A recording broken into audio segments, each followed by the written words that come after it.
apparently wants to return to Houston, is visiting Miami. Where do you see him having a bigger impact? Well, first of all, I think it's amazing and exciting that we're talking about a fullback. I know. There was part of me that really... It's Mike Allstott that we talked about a fullback. Well, there was part of me that really wanted the Bears to sign him, but I don't know. Hey, it's never too late. Vontae Leach, Pro Bowl fullback, a guy that, if you want your running back to look like a stud, he's the guy to have on the roster. The report I read was Vontae Leach who said, I'd like to get back to Houston. Now, whether or not the Texans are in fact interested, I wouldn't be surprised that they're interested. But Miami is the team that last report I heard, and I believe it was reported by Adam Schefter, they still have $17 million of cap room. And if you want the best fullback or one of the top 5 fullbacks in the NFL, you got the money to spend. Mm-hmm. And what more could help your running game? And right now, and I think we talked about this last week, they have 3 running backs. Take your pick of which one is going to be the starter week 1. It's kind of unclear. It seems Lamar Miller's the front runner. And if you want to help the guy, go get Vontae Leach and get him on the roster. Mm-hmm. So, I think Miami can outspend anybody that's left out there. The only other teams I saw that might either have a need or potentially could have some money would be the Cardinals. Yeah. Now, does Arians' offense, I'm assuming Arians would be the overriding factor, even I know he's not the offensive coordinator, but would his offense utilize a fullback? Did they really use a fullback in Indianapolis last year? I can't say that they did. When I was looking at their roster, it was full of tight ends. They had only one player numbered as a fullback, and that was Kyle Offray. Kyle Offray is kind of a bigger person. I don't see him as a fullback necessarily, even though I'm sure he could play it. There's room. I think Arians could figure it out if he wanted to. Right. But at the end of the day, I still think it's the Dolphins. I get the sense from the Cardinals they're set. Where the Dolphins, they're willing to. Mm-hmm. They got the money. They're willing to do it. The downside with him going to the Dolphins is that means probably that Javorsky Lane won't play, and I just want to hear a commentator belt out that name, Javorsky. Nice. I take it that's somebody else on the team that I didn't pay any attention to. He's currently on ProFootballReference.com listed as the Dolphins' number 1 fullback. See, I have Charles Clay. They got him number 2. So yeah, I think Charles Clay actually is, and I think the only reason why he may not be is he is coming back from a knee injury. Well, here's hoping Javorsky can catch on someplace else, because nice. That has to be one of the top 5 names in the NFL right now. Yeah. Maybe that's a topic for next week. Come up with your top 5 player names. But oh, Christ. That's for weeks when we have absolutely nothing else to talk about. Okay, so not to beat a dead horse or berate this point, but it is noteworthy because of the hubbub surrounding this person. But Tim Tebow signed with the New England Patriots. Are we ESPN now? Yeah, right. No, we're not. We didn't lead off with the story. Breaking news. We all know the man can't pass to save his life. Are we looking at just a backup quarterback, or do you, in your opinion, do you think that Belichick might be able to come up with some way to utilize his athletic ability? I think Bill Belichick could do anything that Bill Belichick wants to do. Just think back to Doug Flutie kicking, not a field, I forget what it's called, where drop kicked. Right. A football out of nowhere. He just throws them in and drop kicks a football and scores for the team. That's amazing. So, you know what? Bill Belichick's going to do what Bill Belichick wants to do, and certainly I could see Tim Tebow being brought in to do something crazy like that. But in that, what I think will be a rare situation, I think he's a backup quarterback, and I think he's a pretty good one. One of the things that I always said about Tim Tebow was he's a good football player, and 2, he's got a skill set that I don't know that it's really been explored, and the only person that really has explored it is Josh McDaniels. Mm-hmm. And when Tim Tebow was his rookie year with the Broncos, he got to play right at the end of the season in 3 games.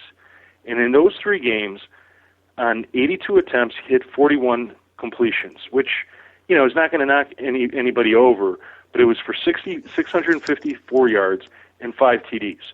He also rushed for 227 yards over those 3 games and 6 TDs. If you project that over an entire season, here's a guy that just falls shy of 3,500 yards passing, just hits 27 touchdowns, 16 interceptions, 1,200-plus yards rushing, and 32 rushing touchdowns. It's insane. Mm-hmm. So, all right, knock out the rushing, and just focusing on the passing. Those are still some pretty good stats for a rookie quarterback. Mm-hmm. So, he's definitely not going to beat out Tom Brady, but I think there's something to Tim Tebow in a Josh McDaniels offense that could actually make sense. And I'm happy for the guy. Everybody has been so down on him. Everybody talks about what an awful passer he is. I think that when John Fox came in, there's something to be said about being on a team where a coach actually wants to coach you and give you an opportunity. And I don't think Tim Tebow got that opportunity that second year. And the writing was on the wall, obviously, once they got Peyton Manning. And that was the right thing for the Broncos to do. Right. In New England, they're doing all the right things. He just had a press conference, and we probably won't hear again from the guy until the beginning of the season, which is the absolute right thing to do. Let's move on. Don't ask questions, because you know what? Me personally, I have more important things to do, and there's so many other players I'd rather talk about than Tim Tebow. There was a interesting video that was tweeted by Smart Football. Do you follow them on Twitter? Not at all. Somebody made a comment, whether it was last year or a couple of years ago, I'm not aware of the time frame, but they had 2 pretty athletic quarterbacks. University of Louisiana Monroe had 2 pretty athletic quarterbacks on their roster, one right-handed and one left-handed, and they came up with this zone read kind of hybrid where the quarterback would, depending on what they read at the line of scrimmage, the quarterback would hand off to the other quarterback, and they would roll out to whatever side of the field was to their strength for their, depending on their handedness. And then they only ran it for like 2 plays because the other team got so damn befuddled that they ended up calling a timeout because it led to 2 pretty crisp completions. But it just makes me wonder if and we just lost Steve. It just makes me wonder if Belichick could come up with something like that, kind of like on a fluke. You know what I mean? Because I don't see Tim Tebow being even an adequate backup quarterback. So there's got to be some kind of angle here that we don't see. See, I think everybody's just trying to overthink the situation. I truly do think it really has to do with Tim Tebow's ability to understand Josh McDaniels' offense. Hello. It's as simple as that because, hey, welcome back, Steve. Thanks for joining us. I don't know what happened. Technical difficulties.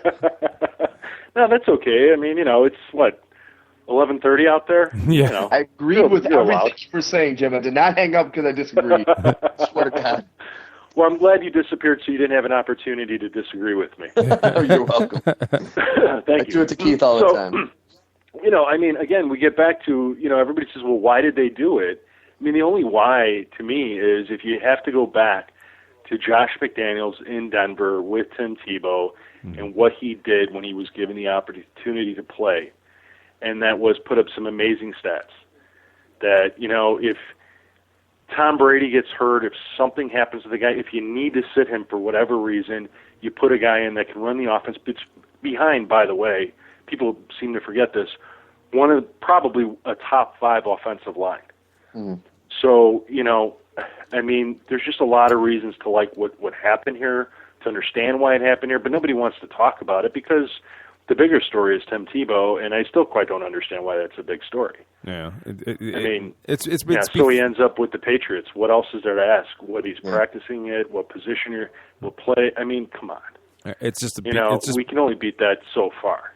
It's just befuddling, just because of Tom Brady, and he's not going to sit out 10, 12 snaps. Well, no, but that's the thing, though. Is Bill Belichick, is a smart guy.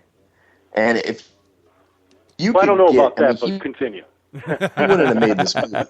What's that? Yeah, I know. I don't know about that, but continue. I mean, okay, Tom Brady is 35, so he's got, maybe 3 years, 4 years at most. I don't really see him being a Brett Favre playing into his 40s. So if Tebow can take, if Tom Brady can take Tebow, who is a winner, and like you said, Jim, statistically, he's not as bad overall as everyone makes him out to be. He's just different. And if Brady can take him under his wing and help tweak his mechanics enough to potentially be that guy in a couple years, this could have been a very big move. And honestly, for Tebow, he's had all the pressure of being the top of the media food chain every team he's been at so far. And now he's finally at a place where by the end of this year, no one's going to even remember his name because Belichick will make sure that, nothing in the media will be said about Tim Tebow. So it's something where he has all that pressure off of him now. And he can just learn. And if he can fix his mechanics, I think he could be successful. We'll see. Yeah, it gets back to he's in a good place, and I think what's interesting here. There's two things. One is let's not forget when was Matt Castle who was the backup to Tom Brady, and I mean Tom Brady blows out his knee week 1, and Matt Castle comes in, struggles initially, and then suddenly he flourishes. So there's something to be said about that offense. There's something to be said about good coaching. Being in the right place at the right time. Secondly, the Patriots were comfortable enough to release Mike Kafka. And that's kind of a big deal because I'm pretty sure it was an original draft pick for them. And, to just let a young guy go and go for a veteran who, what's this, his third team? That's, that says something. Yeah, the more I'm listening to you. I don't know that this is a long-term thought on their part. It may be as simple as, we need a backup who can run the offense. And the more I'm listening to you, the more I'm getting convinced that this move was probably more McDaniels than it was Belichick. Yeah, but don't you find it hard to believe that Bill Belichick would allow this to happen?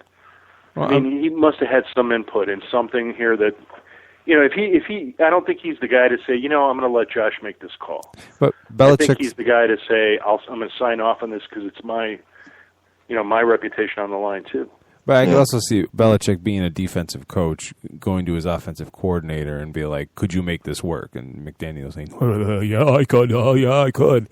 And yeah, but also with Belichick, who's anti-media. That's my best Josh McDaniel. If he wasn't 100% behind this, there's no way he would have brought Tebow in, knowing the media circus that will follow him, and that's happened over the last couple days. I mean, that's completely anti-Belichick. So if he wasn't behind this, I don't see him agreeing to Tebow coming on the team because of it throwing off what has become the Patriots machine of lack of information given to the media. You know what I mean? Right. I think we might be overthinking that, and here's why I say it, is, in the process of a football decision, I think the first decision is to say, are we getting a good player and will he work on our team? Once you get to that point, then you follow up by, okay, here's the consequences of that decision. How do we handle it? Can we handle it? And I think everybody walked in the room and said, well, here's exactly what we're going to do, and it's going to work out fine. And at the end of the day, I mean, if it's not Tim Tebow, it's going to be somebody else. I mean, Tom Brady's not going to retire at the end of this year unless something devastating happens. And, he's likely going to be a guy that will finish his career at New England based on how he restructured his contract this off season. So, they're going to find a way for this to work and for it to last as long as possible. If Team Tebow suddenly does become the savior, I guess that would change, but I'm going to wait to see that. I would never call that one out. Right. So, I don't know. It's exciting times. I'm just happy that, he's on a team and Bill Belichick has said, look, I'm not answering these questions. Right. That's what it took. We're not going to get some like Sperano and Ryan did and say, wait till you see the Tebow package or something like that.